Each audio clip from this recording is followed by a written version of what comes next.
This isn't the Rivian R2 that was originally announced, and it's not just one or two things. When you actually line them up, Rivian has made a surprising number of changes to the R2. They've just never really talked about them all in one place. Some of these changes are genuinely better. Some are real trade-offs, and a few things that haven't changed tell us exactly who the R2 is really for. By the end of this video, you'll know whether the R2 still makes sense for you or if it's become something different. Now let's dive in. Quick shout out to today's sponsor, Nokian Tires. Rivian has officially designated the Nokian Tires Hakkapeliitta R5s as the official winter tire for the R1 platform here in North America, and you can now buy it directly from the Rivian gear shop. It's fully compatible with both the R1T and the R1S, carries the 3-peak mountain snowflake and the ice grip certifications for serious winter safety, and it's electric fit certified, meaning it was designed and tested specifically for electric vehicles. Thank you so much, Nokian, for sponsoring today's video. Now back to the news. The Rivian R2 marketing has definitely changed quite a bit. Rivian is actually building it around one priority, and that priority is autonomy. At the original R2 announcement, autonomy was part of the conversation. RJ talked about where Rivian wanted to go with self-driving. But there was no sign that autonomy was shaping the vehicle itself.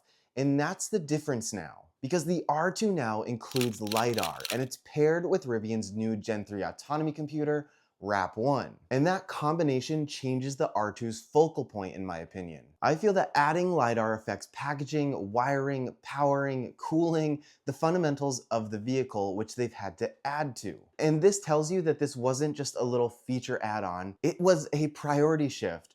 Or was it? Maybe this was the plan all along, but Rivian didn't want to show off their cards early in the development. Either way, there's one catch. That LiDAR hardware won't arrive until late 2026. So if you're an early R2 buyer, this change exists, but you won't actually get to experience it. And no, you won't be able to retrofit it either, as far as we know right now. But that's where this starts to make sense. Rivian isn't building the R2 around what autonomy can do today. They're trying to build it around where autonomy needs to be in a few years. In my opinion, LiDAR will really only allow for eyes-off driving in the future. Again, a future that is kind of unknown right now. So I'm not making a purchasing decision based on just this change. Some changes Rivian did make that may actually sway some buyers are functional ones. First, the front row seats don't fold flat anymore. And to be clear, this isn't actually something that happens in the R1 either. Now the difference is that R1 is big enough that with the second row down, you can still comfortably use it as a bed. The R2 doesn't have that same luxury of space though. So when the front seats don't fold flat, it will be a tighter sleeping setup. Now this wasn't removed to cut costs, it was changed for safety reasons first. Front seats that fold flat introduce real challenges with crash structures, restraint systems, and airbag deployment. And Rivian clearly decided that with the R2, that trade-off just wasn't worth it. So yes, you're losing some interior flexibility, but you do gain a simpler, safer cabin design that's easier to certify and easier to scale. The second one is the R2 accessory port, and this is the one that really changes my expectations. At the original reveal, this wasn't just implied. Rivian actually showed a dedicated toolless mounting interface on the rear bumper. The idea was simple, and honestly, it was very much Rivian. A powered plug-and-play port that would let you snap on things like bike racks, camp kitchens, or other gear without tools, without adapters, and without third-party hacks. It truly was meant to be part of the R2's adventure identity. But since then, that feature has quietly faded away. Like actually though, Rivian quietly removed it from the website. Now again, to be clear, this isn't something that the R1 has either. So this isn't Rivian taking something away from existing owners. What changed here is the promise. Early on, the accessory port made it feel like the R2 was going to double down on modular powered accessories. That direction clearly didn't survive the transition to production reality. And that matters because this wasn't just a port, it was an entire ecosystem that Rivian was going to build out. Stepping back from that tells us something very important. Rivian is no longer betting on niche vehicle-specific accessories to define the R2. I think they're betting on simplicity, compatibility, and scale for this vehicle. And for some people, that's going to feel like a big loss. But again, this wasn't just random. I think it's another example of Rivian tightening the scope of the R2, not because the idea was bad necessarily, but because the execution would have been expensive, complex, and hard to scale. I personally have mixed feelings about this one. I love the idea of first-party accessories that work seamlessly, but on the other hand, being locked in Rivian's walled garden isn't exactly what's best for the consumer like myself. Would you have liked to see the accessory report? Let me know in the comments down below. And while you're at it, I want to ask you a few favors. My channel is so close to 10,000 subscribers. If you aren't subscribed, I'd love for you to follow along for the next stage of Rivian. Also, like and hype this video to get more people to see it as well. It always helps my channel. Next are the changes to the R2 that most people will never notice, but it tells you the most about how Rivian has changed. Because while some of the flexibility went away, the everyday safety critical details quietly got a lot better. Take the manual door release, for example. On the R2, it's being redesigned to be easier to see, and it is going to be placed right next to the main door handle. That might sound minor until you remember why this exists. Think about it. In an emergency, nobody should be guessing where the handle is. And this is Rivian clearly designing for real-world situations, not just clean interiors. It's a small change, but it's a very intentional one. And if anyone at Rivian is listening, this shouldn't stop at the R2. This needs to be brought to the R1 lineup.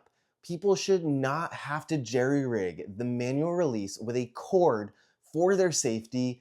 That's absolutely ridiculous. This needs to be fixed in R1. Next, let's talk about changes to the rear wiper, because originally we didn't know anything about it. Now it's tucked in the rear window in the recessed channel with an integrated drain and a heater per some documents shared by Rivian. That means better visibility in poor weather, less ice buildup, and fewer little annoyances over time. And again, it's not flashy at all, it's kind of thoughtful to be honest, and when you stack these changes together, a pattern starts to form. The R2 isn't being optimized for stage demos anymore. It's being optimized for daily use, safety, and actual on-road usage. And that sets up the next part of the story, because once you see how much thought went into the small stuff, the engineering underneath the R2 starts to look very different too. This is where the R2 stops feeling like a simplified Rivian and starts feeling like a smarter one. Because underneath the body, the R2 got a serious rethink. The suspension system is completely new. It's a multi-link setup with 5 stamped steel links. These links are mounted to an isolated rear subframe. And that combination is doing 2 jobs at the same time: ride quality and cost control. Stamped steel links are cheaper and easier to manufacture at scale. But when you use more of them and then tune them correctly, you can still get precise handling and composed rides. That's not cutting corners at all. That's actually engineering discipline.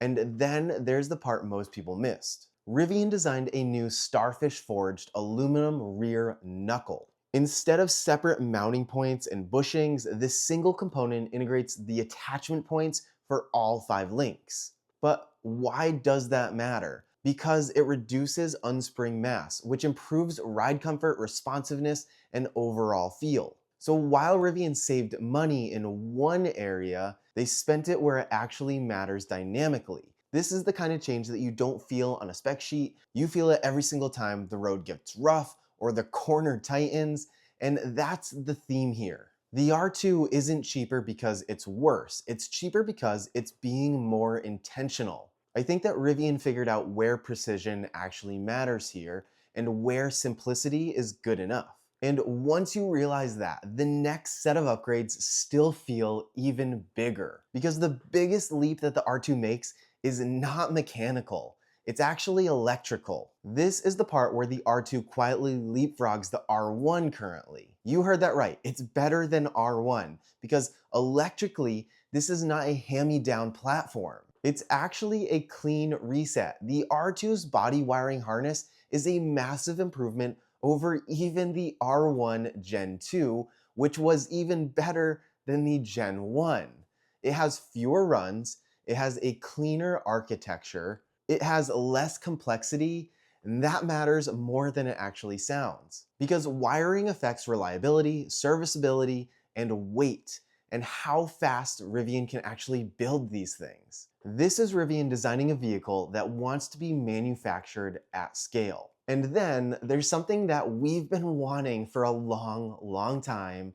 The R2 does support AC bidirectional charging up to 11 kilowatts. This means that this isn't just a car anymore. It can power your home, and it can power other things like running tools, backup essentials during an outage. Now that's a real everyday benefit, and if you have an R1, your vehicle is capable of this too.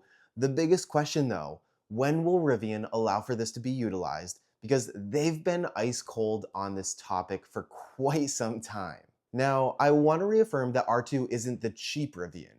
It's the first Rivian designed from the ground up for the next phase of the company. It has the new electrical backbone, it has new priorities, it has new expectations, and now that you've seen the big structural and electrical changes, we're down to the ones that are a lot more personal. Because the next few updates, they're the kind that people are going to argue about. These next changes are a lot more subjective, and this is where opinions really split on matters. Because I don't think that any of these are necessarily right or wrong, they just kind of depend on how you use the vehicle. First, since the original announcement, the charging port has moved.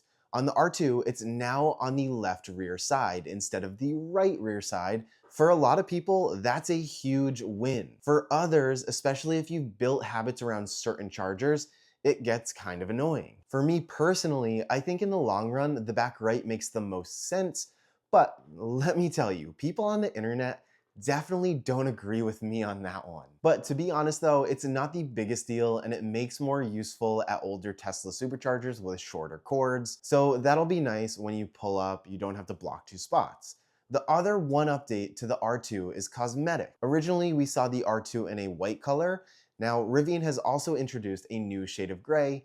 It's very subtle, it's very clean, and honestly it works. It's a darker tint to what LA Silver is, which is what my R1T is in. I really do feel like Rivian is just reworking their colors into newer versions. I wouldn't be surprised if this new gray is actually swapped in for LA Silver. I'd expect more of the old colors to get reworked, so don't get too attached to any color. Or maybe buy an R1 in the color that you like before it's gone, because who knows at this rate? It seems like Rivian only wants to keep a certain amount of colors. Okay, we've gone over the trade-offs, the improvements, and the redesign. There's one last thing that matters more than any single feature. What didn't change since the reveal? And this is the part that actually matters the most. Because after all of the changes, the trade-offs, and the quiet redesigns, the core of the R2 is still very much intact. The new steering wheel is still there. The rear window still drops, and the rear quarter panels still open up for that open air feel. Those are not practical necessities, they're identity choices for the R2. Those are the kind of features that don't typically survive cost-cutting exercises unless a company really believes in what they represent for the specific product. And then there's the pricing. The target pricing for the R2 hasn't moved. RJ has been very confident that the base model is going to still be $45,000. In a world where almost everything has gone up, I think that's nothing to bat an eye at. Now, it is also true though that the $7,500 federal tax credit isn't there anymore. And that absolutely affects a lot of people that were looking to buy the R2. But that wasn't really Rivian's decision. That's just the environment that we're operating in right now. What is Rivian's decision is holding the line on what the R2 is supposed to be, and when you zoom out, the picture becomes pretty clear. The R2 isn't less ambitious than the original announcement, it's actually more focused. Rivian didn't simplify the R2 because they stopped caring. I think they realistically simplified it because they figured out what actually matters and what can actually scale. And whether that's the right call or not depends on what you wanted the R2 to be. So I'm curious, where do you land on all of these changes to the R2? Which change matters the most to you, good or bad? I fully expect Rivian to update their R2 website soon with hopefully a new R2 configurator. Yes, we're still waiting. But that is going to wrap it up for this week. Did I miss anything? Oh, wait. I kind of did, because I think that MagSafe phone chargers are definitely coming to R2. If you made it to the end of the video, comment MagSafe so I know you didn't miss it. Again, thanks for watching. I'll see you next time, and remember, adventure is always out there.